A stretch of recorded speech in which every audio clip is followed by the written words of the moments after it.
Assalamualaikum warahmatullahi wabarakatuh. Bismillahirrahmanirrahim.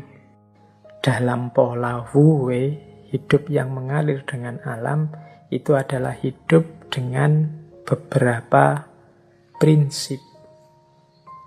Jadi penerjemahannya yin yang dalam kehidupan kita sehari-hari itu ada beberapa prinsip hidup yang penting untuk kita ingat-ingat.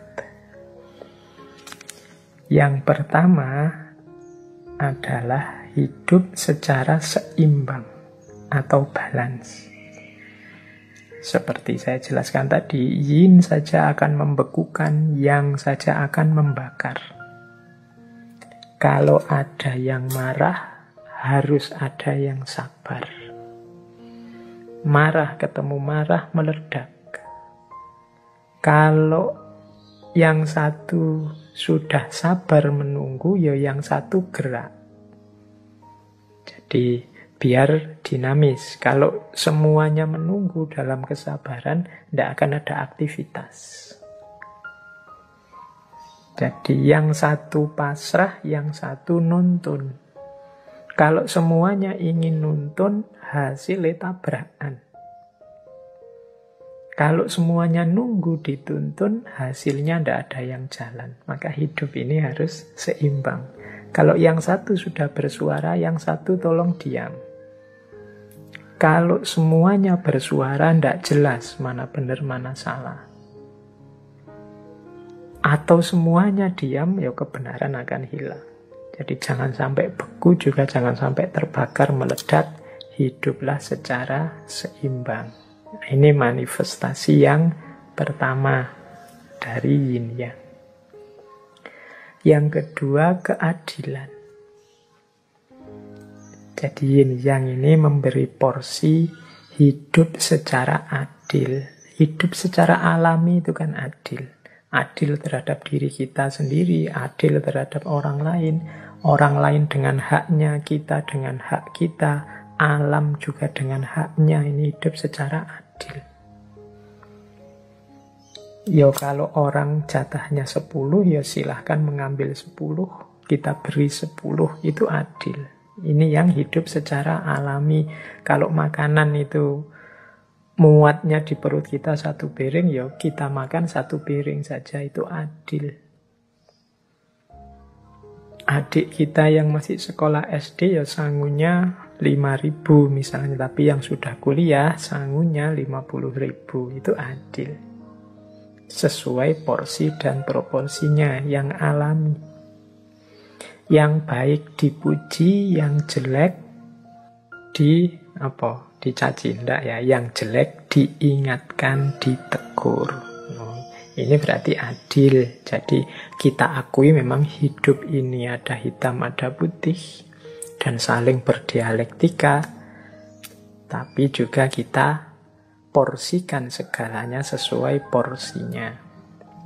Yang ketiga, hidup secara sederhana atau simplicity.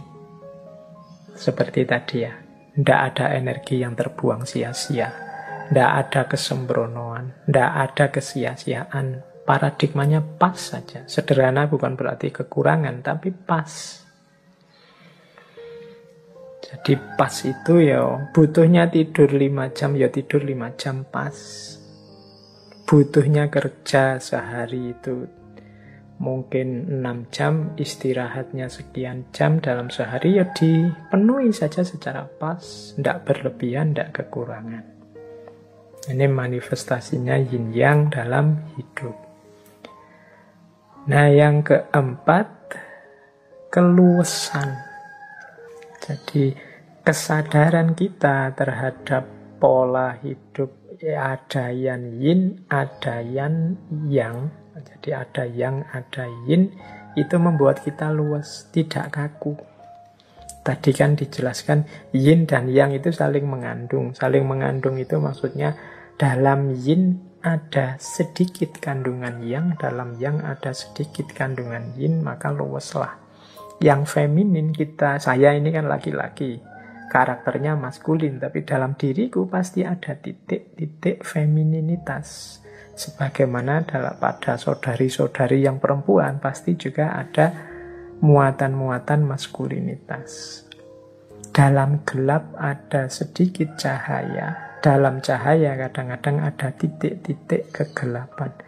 Nah, ini karakternya. Makanya di gambarnya yin yang itu kan gambar bulatan putih, setengah bulatan hitam, setengah. Di tengah-tengah bulatan putih ada titik hitam, di tengah-tengah bulatan hitam ada titik putih. Orang-orang baik, orang-orang soleh, orang-orang suci itu ya tidak kemudian kita artikan sama sekali tidak ada titik hitam. Mereka itu adalah bulatan putih, tapi sebagai manusia pasti pernah khilaf, pernah salah, pernah keliru. Mungkin hanya saja ditutupi Allah. Jadi ada titik hitamnya pasti. Yang ada di wilayah hitam itu ada titik putihnya sedikit. Mungkin karena tidak kelihatan, kita hanya fokus lihat hitamnya saja. Nah, orang yang sadar ini terus dia luwes, tidak kaku. Jadi orang jahat itu ya adalah sisi-sisi putih, titik-titik kemanusiaannya. Maka seandainya benci juga tidak kaku. Atau orang soleh itu ya sebagai manusia ada juga pasti titik-titik hitamnya. Maka kalau mengidolakan, kalau suka juga tidak kaku. Jadi dia menyikapi segala ritme hidup ini tidak mudah kaget. Dan cepat beradaptasi, menyesuaikan dengan situasi, luwes. Ada orang melakukan yang jahat, yang jelek, oh ya wajar, wong hidup ini memang ada yin, ada yang, ada positif, ada negatif. Kalau yang negatif tidak tampak, yang baik-baik juga akan kehilangan jati dirinya. Nah, ini orangnya luwes, tidak kaku.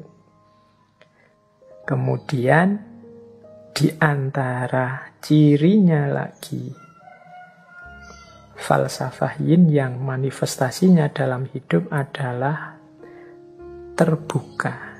Jadi terbuka itu maksudnya ngerti kalau hidup itu dinamis, saling mempengaruhi. Maka dia membuka diri untuk mendapatkan berdialektika dengan sekelilingnya secara alami, terbuka.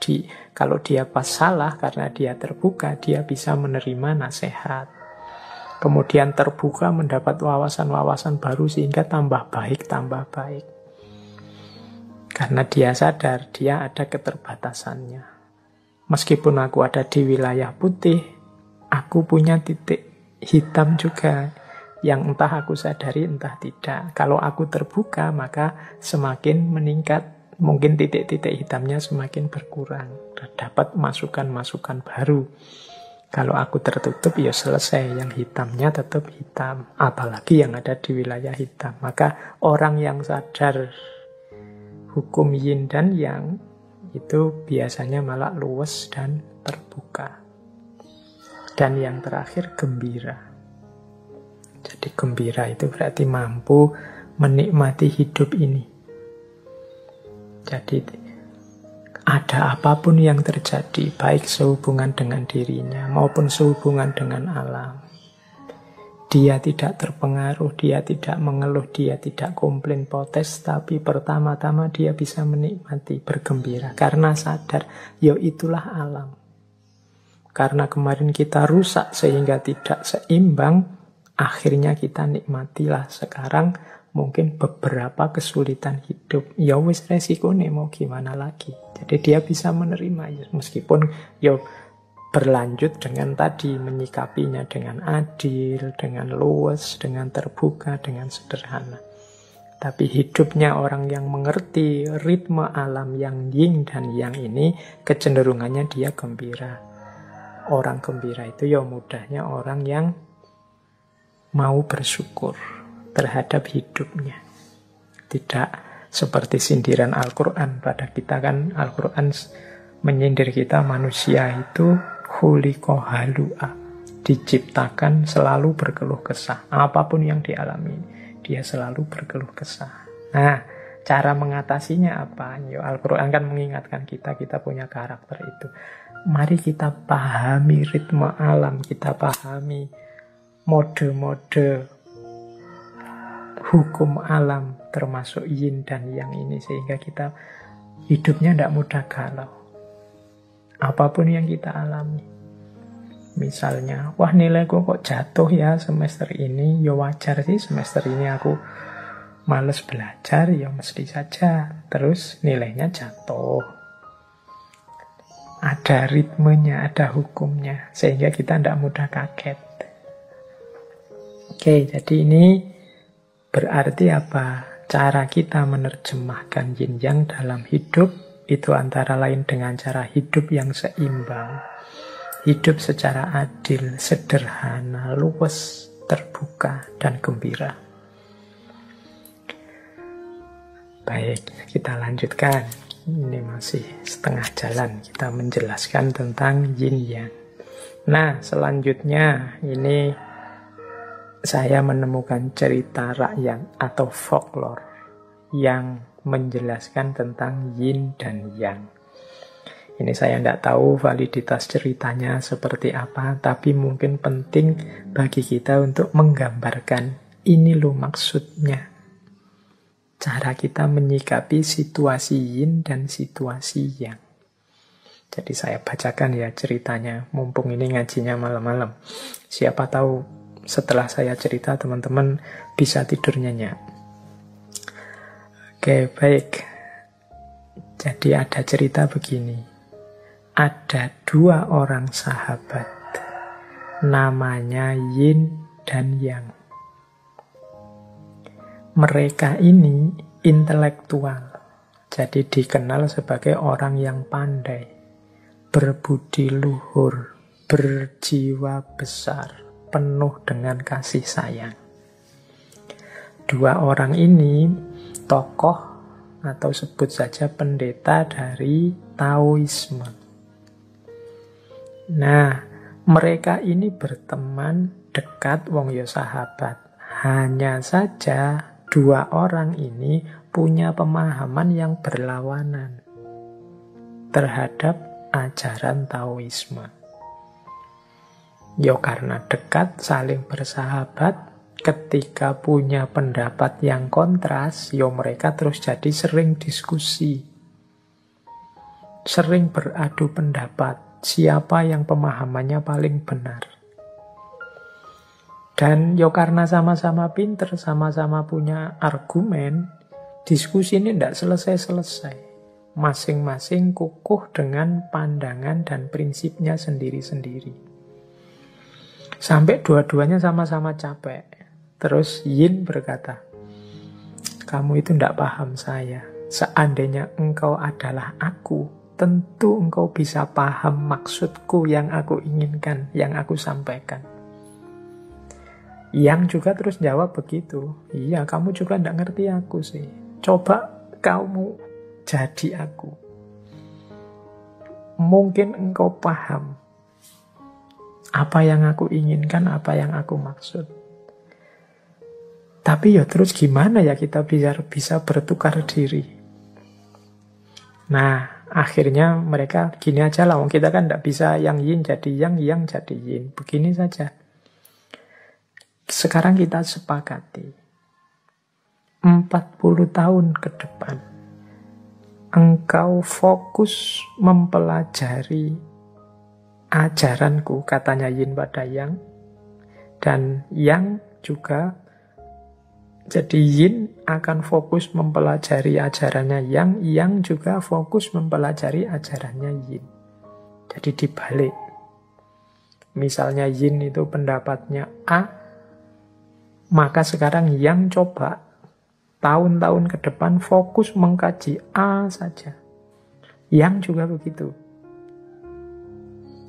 Dia fokus mempelajari A-nya yin, yin juga mempelajari B-nya yang. Kalau yang itu misalnya pendapatnya B. Jadi saling mempelajari.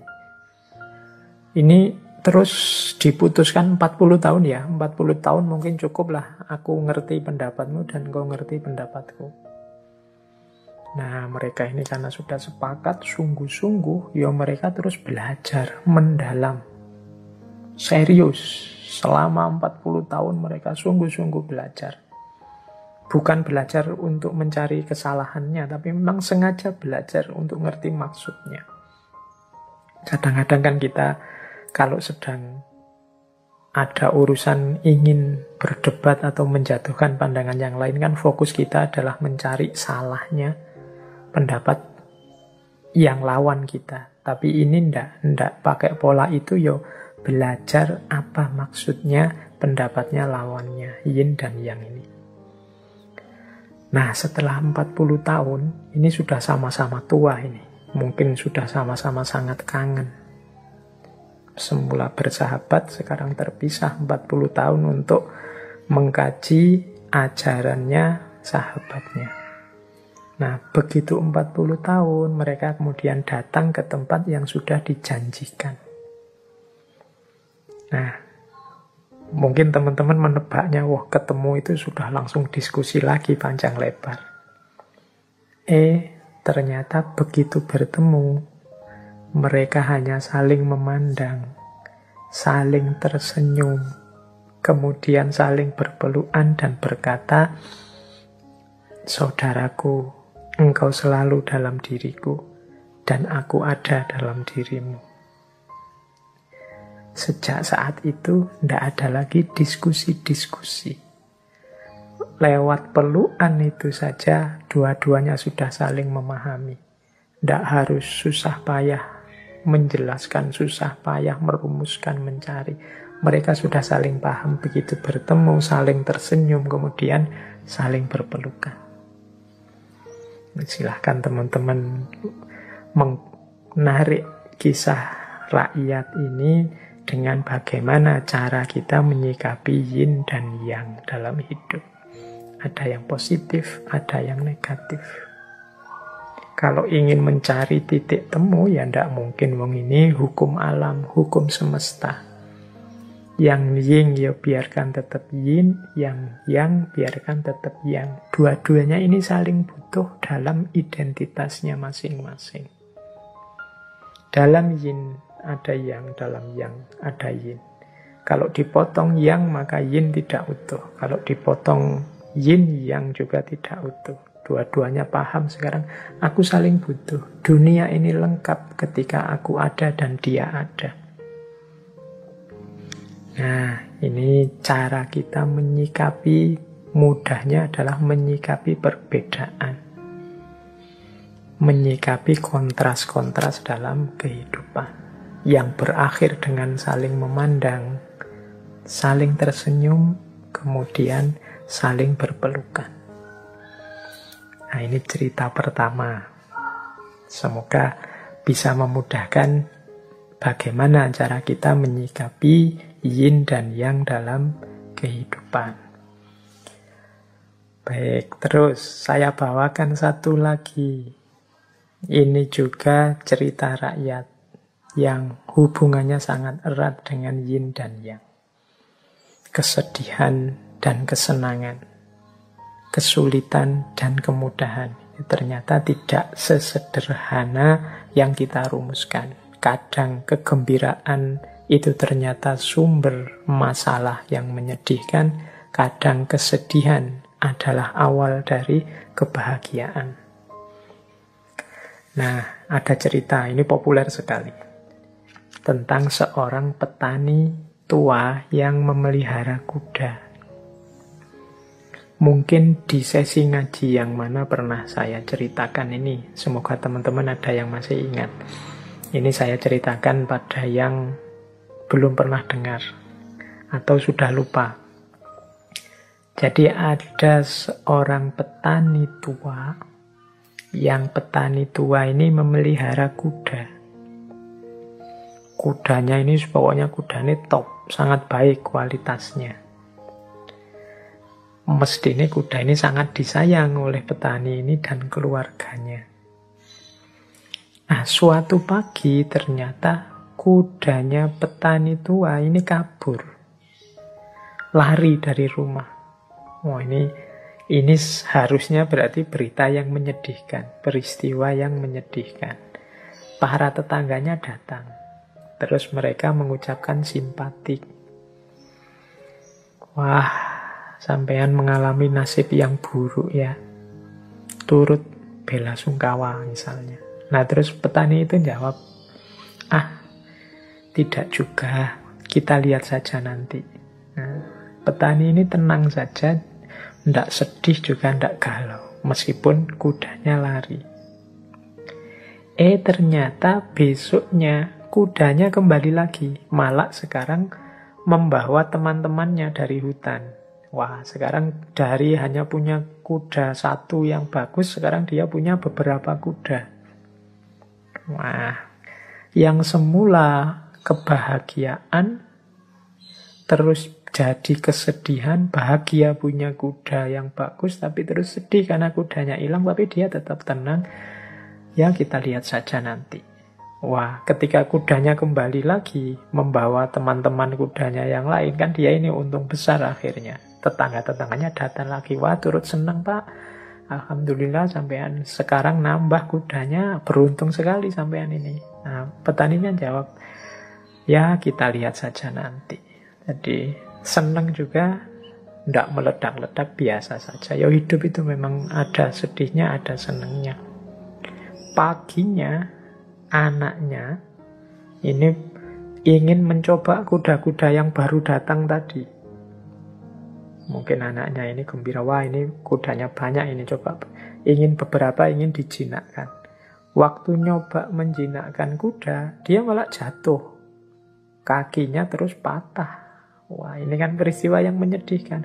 Tadinya sudah seneng, kudanya banyak, sekarang malah kakinya anaknya patah gara-gara kuda. Datang lagi tetangganya, wah ini musibah lagi Pak, sampean ini sial lagi nasibnya. Petani itu ya tetap tenang saja, ya kita lihat saja nanti. Jadi dia kaget, tidak terlalu sedih juga tidak, biasa-biasa saja. Nah, besoknya kemudian tiba-tiba datang pasukan kerajaan ke desa itu. Tujuannya apa? Mencari anak-anak muda untuk direkrut jadi pasukan untuk perang. Nah, anaknya petani tadi akhirnya tidak dibawa. Kenapa? Ya kakinya patah, tidak layak untuk diikutkan perang. Sehingga malah selamat dia. Wah, ini keuntungan kan? Wah, tetangganya datang lagi ke rumah. Wah, sampean itu kok hidupnya beruntung terus ya Pak? Kok enak terus? Ya petani itu terus bilang, ya kita lihat saja nanti. Dan seterusnya cerita. Ini sebenarnya ini menggambarkan hidup itu ya dinamis, dialektis. Kadang senang, kadang susah. Mbok ya kita tanggapi biasa saja. Kadang kesulitan membuahkan kemudahan, kebahagiaan, kesenangan. Kadang kesenangan melahirkan kesedihan justru, dan seterusnya. Kesenangan punya kuda bagus, ternyata melahirkan kesedihan. Kudanya lari. Sedih karena kudanya lari, ternyata melahirkan kesenangan karena kudanya balik malah bawa teman-teman kudanya yang lain. Senang dapat kuda banyak, ternyata malah kakinya anaknya patah.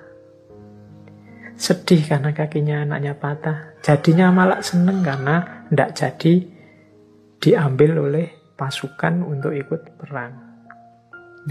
Ini dinamika hidup. Makanya petani tadi mengajari kita bagaimana kita mengikuti saja ritme hidup, ritme alam. Hidup secara alami saja, luwes saja, fleksibel saja.